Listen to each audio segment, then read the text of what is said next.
because I didn't want to be seen as pushy in any way, that translated to not following up on leads, or I would notice myself giving discounts on proposals or lowering my prices just to avoid those uncomfortable conversations around fees. And so you can imagine that that really slowed my progress.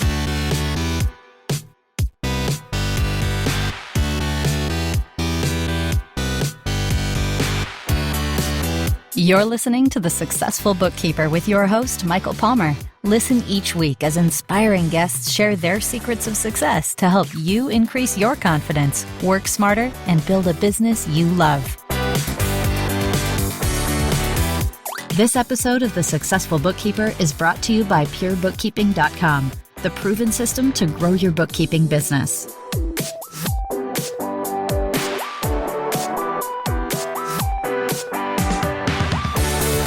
Welcome back to the Successful Bookkeeper Podcast. I am your host, Michael Palmer, and today's guest is the CEO of Well Balanced Accountants, and she'll be speaking at the Successful Bookkeeper Summit this November. Erin Daiber, welcome back to the show. Thanks so much for having me, Michael. It's great to have you. Please tell us a little bit about your career journey leading up to now. Well, I actually started my career as an auditor in the Big Four. I was working for EY straight out of school and got a lot of experience there, had an opportunity to work with some incredible people and incredible clients, got a lot of experience in a number of different industries and different shapes and sizes of companies that I had a chance to work with. And like a lot of people, after a few years, just got a bit burned out on the hours and the workload. And so I got recruited out of the Big Four into a financial analyst position. And that's where I discovered that it wasn't necessarily the job, but maybe for me, it was that I didn't have a huge passion for the numbers the way a lot of my peers did. And so that's, from that position is where I started to really do the self-exploration about what it is that I really wanted to do. What was the difference I wanted to make in the world? And how did I want to spend my life? What was the work I was really meant to be doing? So I started to explore that a bit while working as an analyst and found coaching. And that was really the beginning of the journey to where I am today.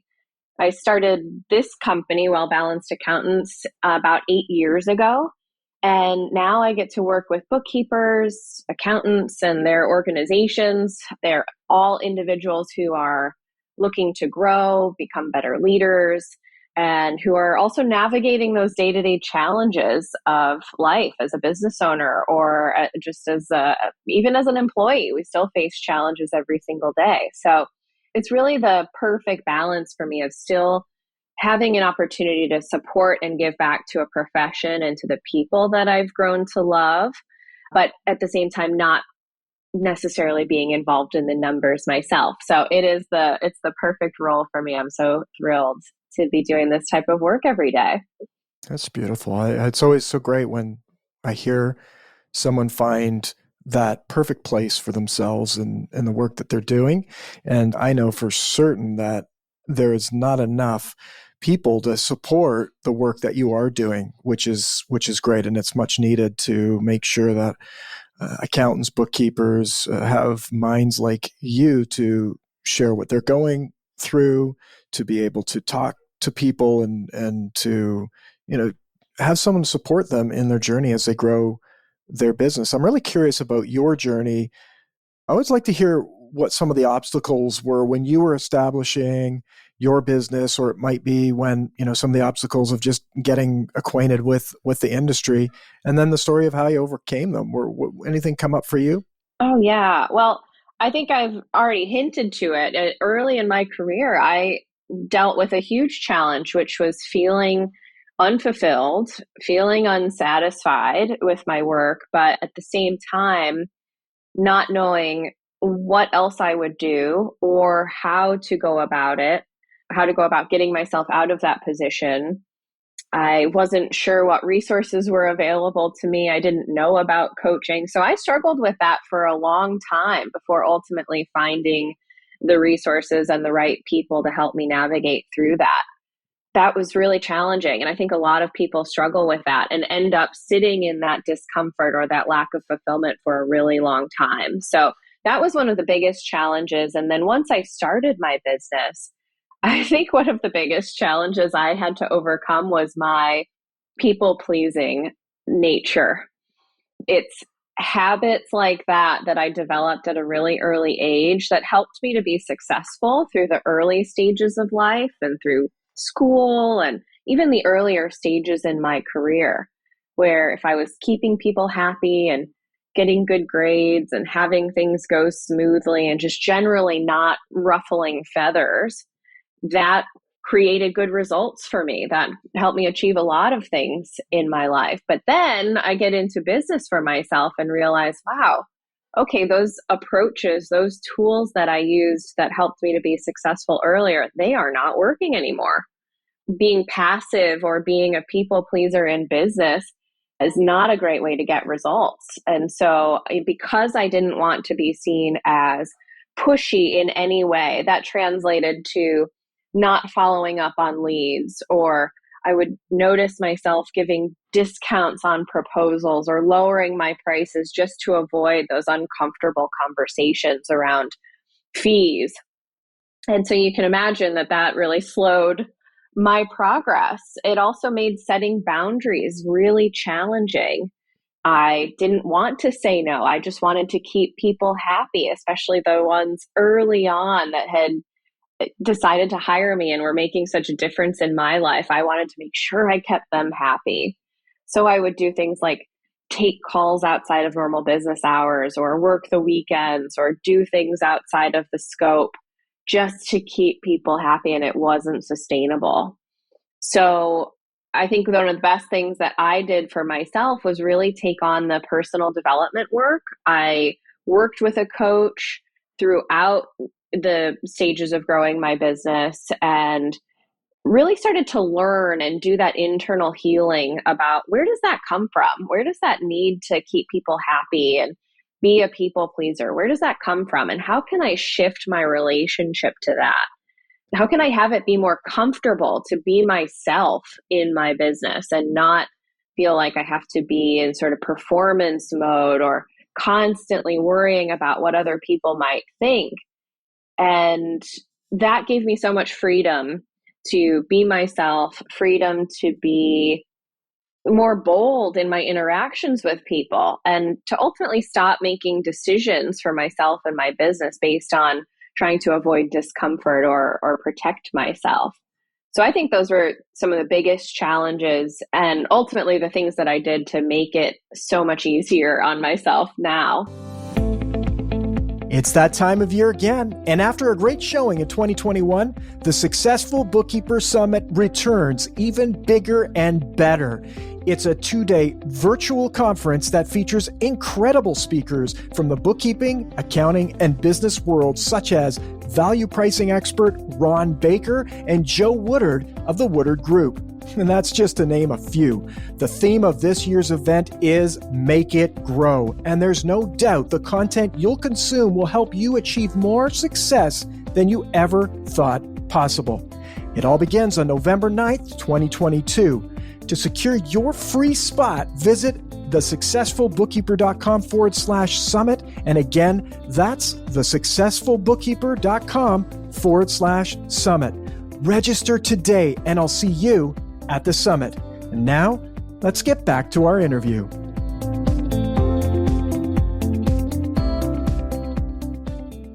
I love that you're able to share some of the challenges. I mean, I think a lot of people are often not willing to share their own challenges that they face in their life, and that prolongs them.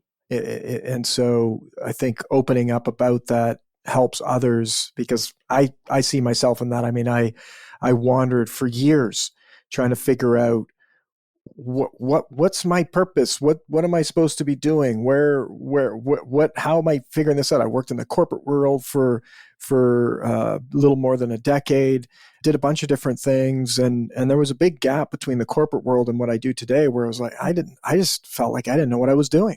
And that was part of the journey that I look back on now. It's incredibly valuable. Those years were incredibly valuable. The things I learned, I tried different things. I was working with different people, different industries, and all of it today I use all the time. Like, it's one of those things where, had you asked me, gee, is this a valuable time of your life? I'd be like, no, it feels like the worst time of my life, and now it's one of the most valuable pieces, and provides the opportunity for me to be empathetic with where people are in their journeys.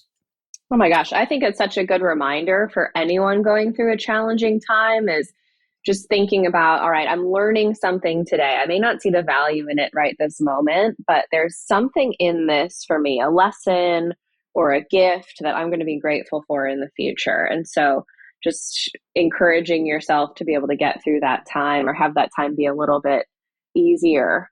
I think that's critical. Mm-hmm. You mentioned your own boundary challenge. How do you deal with that now with clients? I imagine that comes up a lot. I mean, it would almost be a list if I was like going to make a list of the challenges that our listener right now would have, and many other listeners, is people pleasing goes along, I think, with being in a service industry. You don't get into the service, you don't want to please people, right? It's like, they're like, I don't like people and I don't want to make them happy, so I'm going to get in the service industry. Right. So it's kind of like this double-edged sword. It's really valuable and helpful and draws people to the industry, but then the boundaries come up. How do you deal with that? Well, one of the things I always say to my clients is, any overdone strength can become a weakness. So I'm not suggesting that as someone in the service business, you shouldn't be of service to your clients, but that can go overboard very easily and shift from being of service to coming at a huge cost or expense to you in the form of burnout, frustration, disengagement from your work, all kinds of challenges that come from that. So that's a place to look. We can be of service without burning yourself out, without going too far in the other direction. So I always like to put that out there first. I think the main challenge with this is a mindset shift around boundaries. When we are service-oriented people, when we maybe are a little bit people pleaser like myself, we sometimes go into this thinking boundaries are a bad thing, that to be of service, I have to go 110%. But that's a trap. That's where we fall into that sort of slippery slope towards burnout and frustration. But if you can shift that mindset from boundaries are bad, or boundaries are not good for my client, or come at the expense of client service, and flip that on its head and say, actually, my setting boundaries is the way that I ensure that I'm giving my clients the best service possible. That's the sustainable path forward. And it's true. So when we set those boundaries, you make it clear how the clients need to work with you in order for you to provide the best level of service. And you also make it clear how you work and how they need to interact. So for instance, if you only work 3 days a week, that's going to help you to be the most focused, the most energized for those 3 days. When you start to shift those boundaries and work outside of those hours, or agree to meetings on different days, that's where the resentment starts to build up. That's where you stop getting the amount of rest that you need and the amount of downtime. And ultimately, your client service will suffer if that goes on for long periods of time. So we think that the boundaries, or setting boundaries, makes us look bad, or on the flip side of that, that not setting boundaries makes us look like a rock star. So we may start agreeing to things that don't work for us, agreeing to deadlines that actually we can't meet. And what we start to see is the opposite effect. Then we don't meet them and our clients are disappointed. Where if we had just set that boundary from the very beginning and said, you know what, yes, I can get this request to you. It'll be 3 days. I'll get it to you on Wednesday, where it's a healthy boundary, a healthy amount of time. Then if you're able to over deliver on that, then you actually look like a rock star. So it's shifting that mindset from boundaries are bad or boundaries are, a missed opportunity for my clients or it makes their experience worse, to actually, this is an opportunity to help me have a great experience in this job and to provide the best level of service I can to my clients. I love it.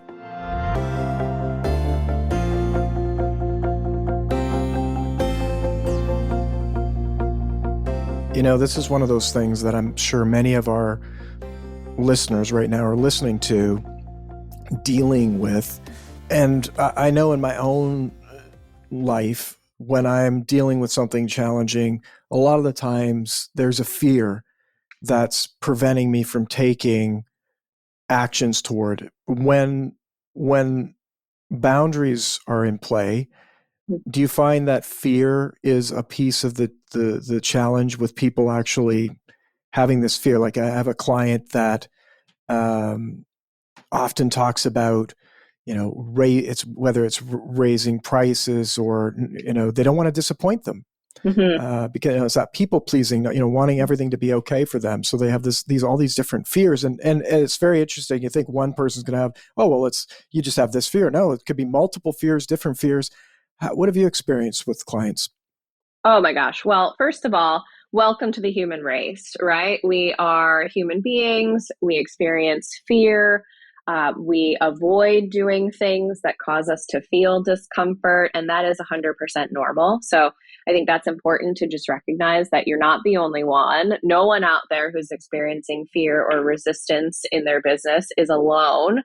We all go through it. I think the key is being able to have some compassion for that and then also take action in the face of it, because eliminating that fear or this idea that we can at some point be in business without feeling fear is an unrealistic fantasy. So that day is probably never coming. There will always be something that's challenging or confronting. And so we just need to learn how to be with it and stay in action in spite of it.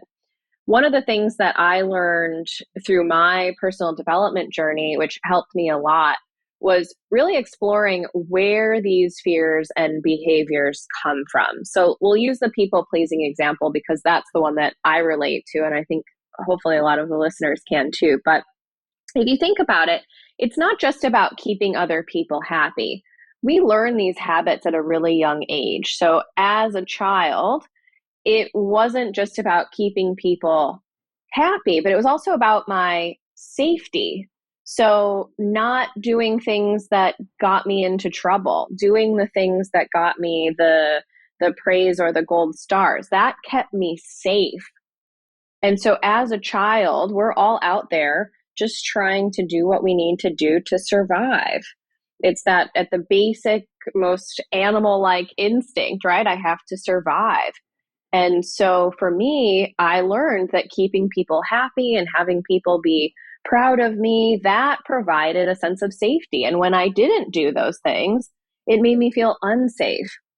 So fast forward, that gets ingrained in us. It gets programmed in our bodies. And so then fast forward to adulthood and something happens and we get scared and we're right back to that place where it doesn't feel safe. So it's not just about, my client's going to be upset if I raise their fees. It's actually, if we were to go down that path, this is about our safety. So the process is to really separate those two things, or to be able to have some compassion for that inner child who's getting scared in that moment and be able to almost coach yourself through it. Have some compassion for that little girl or that little boy inside who's a bit scared and say, okay, that's not, I'm not unsafe in this moment. I'm a little bit scared, but focus on the results that you are wanting to produce. Think about the ways that you are actually being of service in that moment and focus on your vision, the long-term vision for yourself and your business. That helps to overcome that sense of discomfort and increases the likelihood that you will take action if you've got that big why, that juicy vision on the other side that you're going for. I don't think we talk enough about the inner child. Mhm. You know, it's like, I'm not a child, uh, but we all are. Like, it's so interesting that you bring that up, because I was thinking about it just the other day, how it seems like, oh, well, I was a child once, now I'm an adult, and I no longer have any of that over there. It's like there's two boxes. I'm the child and the adult, and I'm an adult now, and I therefore have no child issues, or nothing from my childhood causes any issues today, because that would be childish. Oh, I think I see things coming up from my childhood every single day. I think the best way to deal with your child issues is to start business for yourself and see all the things that come up as a result. No It's doubt. really incredible. They are inextricably linked. It is so linked, and I think, it's an opportunity even just to invite people to, that's one of the benefits of working with someone like yourself, is it's not like you run around the street saying, my inner child is to blame, but someone like yourself to have confidence in, and to be able to share things and to say, like, this is like, what's the source of it? Mhm. Because it is, like you say, running a business brings up a lot of things. We not only we're responsible, we have to do things that other people might not have to do. I mean, when 5 o'clock comes, the show still goes on. We can't punch in, come punch out. We need to deal with all of this stuff. And so as a human being, we have to deal with those things. And not to say that staff members and employees don't have to, but I think it's like this rapid identification of the challenges as a human being that we've picked up along the way. And the way to, I think, build a business or grow beyond the business is to identify what are the barriers that we have as a human. And those came from our life. And so likely our childhood. But I do find that there's so many that haven't done that work Mhm. and don't even know the benefits of when they do that work, what the outcomes for their life and how those can show up. So it's obviously painful, and sometimes can be painful when we're looking at these things. But do you have examples of situations where your clients have gone deep into something and looked at something and had the opportunity to take it on in their life, and then the results that follow when they do that? I do. I also have examples from my own life where I just found things to be difficult, for lack of a better word or any other way to describe it. Things were just sort of challenging, whether it was feeling uncomfortable in my own skin, in interactions with clients, feeling a lack of confidence as a business owner, those, setting boundaries, all of those things. That discomfort was uncomfortable. I mean, it was just a challenge, and I wanted to understand what that was, why that existed, why I was experiencing that every day. And again, just having that compassion for the process and where it came from and the ways that those approaches and habits had served me in the past. I think we don't want to shut it down and say, oh, those approaches were all bad because they're not helping me right now in my life, but having some compassion and actually acknowledging, wow, that got me here. Those ways of being and operating in the world helped me to be successful in college and helped me as a young adult and as a child and all of these things. So really acknowledging it for the ways and the times that it did serve us, and also recognizing that it doesn't have to be this way. So I've just recognized and experienced that by having that compassion and being able to separate myself, that I'm not my experience, right? That I've got a commitment that is bigger than that to serve people. And I focus on what I'm trying to create, and separating that from, a failure in business is not a personal failure. Somebody saying no to working with me doesn't mean that I'm a loser. It just means it's not the right fit. And being able to separate those two things, sometimes we have them very collapsed in on one another, right? My success in business is a direct reflection of who I am. That's not true, right? It's just a reflection of what happened that day. It's just a fact. It's no problem. We go on to the next. So when I was able to separate those two things, the day-to-day experience of life in my business became so much easier. Another example I have is of a client who actually works closely with her family. So you can imagine those dynamics. We've got our own inner child dynamic playing out. And then I'm there with all these people who were there with me as a child. So that actually makes it even more complex. So when somebody at work asks her to do something, she actually feels like she's being scolded.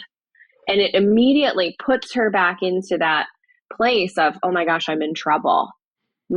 Somebody who I look up to is asking me something, I made a mistake, and she's immediately back to that 5-year-old girl. So we were able to separate that and really help her to step into her power and step into her role more fully. So she's not playing out this dynamic of daughter subordinate to, somebody who they look up to, but actually there as a peer and as a colleague of these people, and they can have a professional relationship.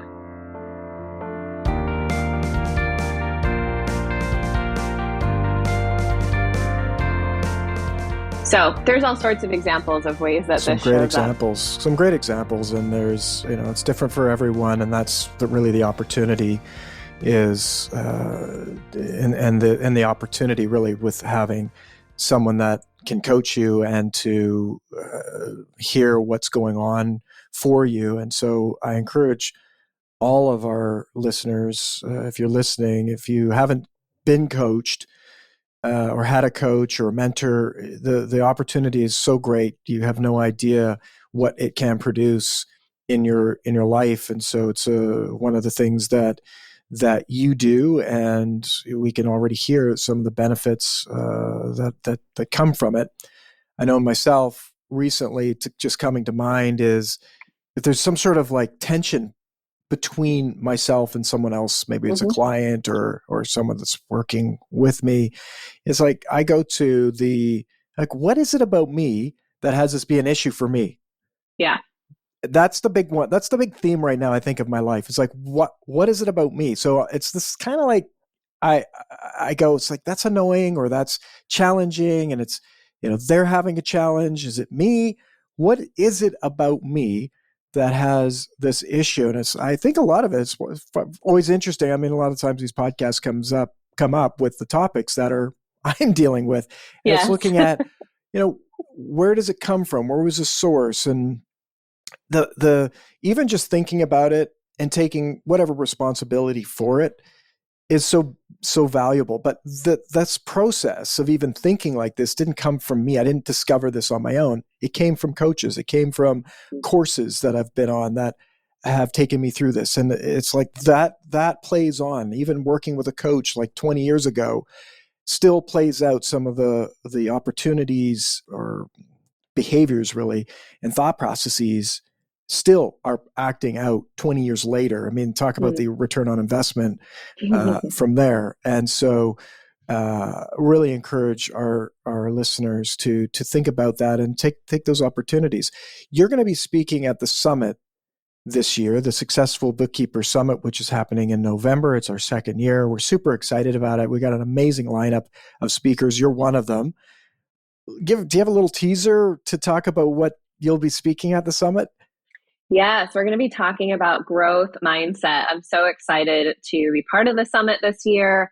This is going to be applicable for anyone, whether you're just starting out in your bookkeeping practice or if you've reached a plateau where growth has slowed and you're trying to get to that next level, or maybe you've experienced incredible amounts of growth and now you need support with how to manage it, right? How to build the structures around it. So we'll be exploring some of the ways that mindset, much of that we've sort of hinted to today, but we'll be exploring how mindset can either help you on your growth journey in your business and really be empowering and fuel you going forward, or it can really start to squander your growth and slow that progress that you're making. And we'll explore how to manage that mindset to really help you get on the path to creating that business that you've always dreamed of. So cannot wait to share that with all of the people who are in attendance. It's going to be awesome. I'm super excited. And, you were a speaker at one of our partners' webinars, which that was Live Flow, and our listeners will have a link to listen to that or go get the recording for that. But, our podcast production person, Dave Mendonca, he listened to your presentation and he just absolutely loved it. He was like, she has to be a speaker at the summit. So thank you for being involved. And we're so grateful that we came across you and the work that you're doing and how you present information. It's going to be a real treat for our listeners and our community members. And of course, if you're not registered for the Successful Bookkeeper Summit just yet, well, go get registered at thesuccessfulbookkeeper.com/summit. And it's free, as you know. And of course, if you want to treat yourself, you can upgrade to one of the paid passes, but everyone is welcome and it is free. And there's going to be amazing content from people just like Erin. Erin, this has been fantastic. A little teaser, a little sample of some of the work that you're doing, super valuable to our industry. And so on behalf of our listener, I want to thank you for your generosity in being on the show. My pleasure. Thanks so much for having me. It's been our pleasure. And with that, we wrap another episode of the Successful Bookkeeper podcast. To learn more about today's wonderful guest and to get access to all sorts of valuable free business building resources, you can go to thesuccessfulbookkeeper.com. Until next time, goodbye.